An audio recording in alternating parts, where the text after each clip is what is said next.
हम उनके जो जेन्युइन चीज़ें हैं, जो ह्यूमन कंसिडरेशन है उनके साथ हैं। इनके साथ जाति ये हो रही है कि जो न्यूनतम मजदूरी है उससे भी कम मानदेय मिल रहा है, हम उसके साथ हैं। 2 गुना 3 गुना करने का मतलब है कि जो एक सम्मानजनक होना चाहिए वो फैसला लिया जाए। 2-3 गुना बढ़ेगा, निश्चित रूप से बढ़ेगा। बहुत ताकत है और हम इस ताकत को के साथ खड़े हैं और हम चाहते हैं कि इनकी मांगें पूरी हो, और नहीं पूरी की सरकार ने तो इस सरकार को जाना होगा और उसमें हमारी बहनें हम लोग के साथ।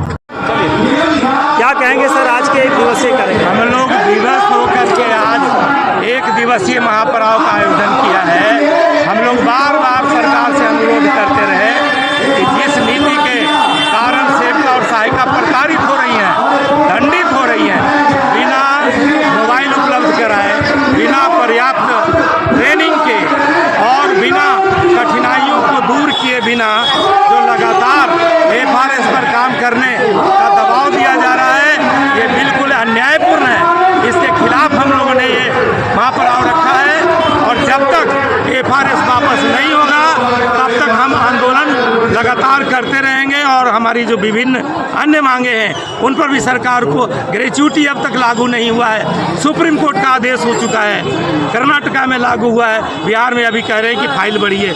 ये 2022 में सुप्रीम कोर्ट का आदेश हो चुका है। हम अतिरिक्त मानदेय की बात, राज्य सरकार का प्रोत्साहन राशि बिहार में है। बड़ी दुर्भाग्य की बात है, बहनों के बारे में लंबी चौड़ी बातें की जाती है। बगल का झारखंड और उड़ीसा सरकार 5,000 और 5,500 अतिरिक्त मानदेय देती है, लेकिन बिहार सरकार अभी बड़ी मुश्किल से लड़ाई लड़ने के बाद 2,500 हुआ है। अभी मात्र 7,000 सेविका को और 4,000 सहायिका को मानदेय मिलता है। तो सबसे पहला अभी ज्वलंत मुद्दा हमारा है FRS जो सिस्टम है उसको तुरंत सरकार वापस ले और पुरानी पद्धति से THR वितरण के लिए अनुमति दे। धन्यवाद। नाम बताइए sir. Gautam Kumar Singh, state committee union. आज गर्दनीबाग पटना में आप देख सकते हैं आंगनबाड़ी सेविका और सहायिका सेविका है और बेगूसराय जिला के अध्यक्ष हैं। हम आज गर्दनीबाग में नीतीश बाबू और मोदी जी का केंद्र सरकार के विरोध में यहाँ धरना एक तरह से प्रदर्शन में बैठी हुई हूँ और सेविकाओं को किसी तरह का मदद के बदले उन्होंने काम पर काम लादे जा रहे हैं।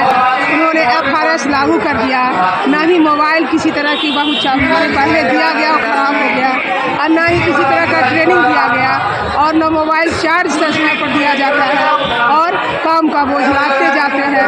और डाटा एंट्री और इंजीनियर आंगनबाड़ी को समझ रखे हैं क्या? और अगर डाटा एंट्री और इंजीनियर समझते हैं तो मानदेय क्यों नहीं उस तरह के देते हैं? आंगनबाड़ी सेविका को मानदेय देंगे तब हौसला बुलंद करके आंगनबाड़ी कभी अपने पर्सनल ट्रेनिंग करके भी ये काम कर सकती है। और उन्होंने किसी तरह का सहयोग नहीं किया। 7,000 में सारी दुनिया में नचा रहे हो, वो केंद्र सरकार में बैठे हुए हैं। इतनी महंगाई, इतनी मजबूरी, इतनी बेचैनी, और उसमें आंगनबाड़ी को हर क्षेत्र में तौल देते हैं। स्वास्थ्य विभाग हो, कोरोना हो, किसी तरह के डायरिया हो, मलेरिया हो, फलेरिया हो, हर जगह आंगनबाड़ी को उन्होंने आग ला के खड़ा कर दिया और उसकी मजबूरी को समझने के लिए वो तैयार नहीं है। उन्हीं के हम केंद्र सरकार और बिहार राज्य सरकार के विरोध में हम लोग यहाँ एक दिवसीय महापड़ाव में बैठे हुए हैं और उनसे हम अनुरोध करना चाहेंगे कि हमारी जो है मानदेय को जो है 25,000 करें और जो भी हमारी आंगनबाड़ी की आवश्यकता है उसको पूरा करें। चलिए नाम बताइए अपना। मेरा नाम नीलम था है, आंगनबाड़ी सेविका हूँ और बेगूसराय जिला के अध्यक्ष।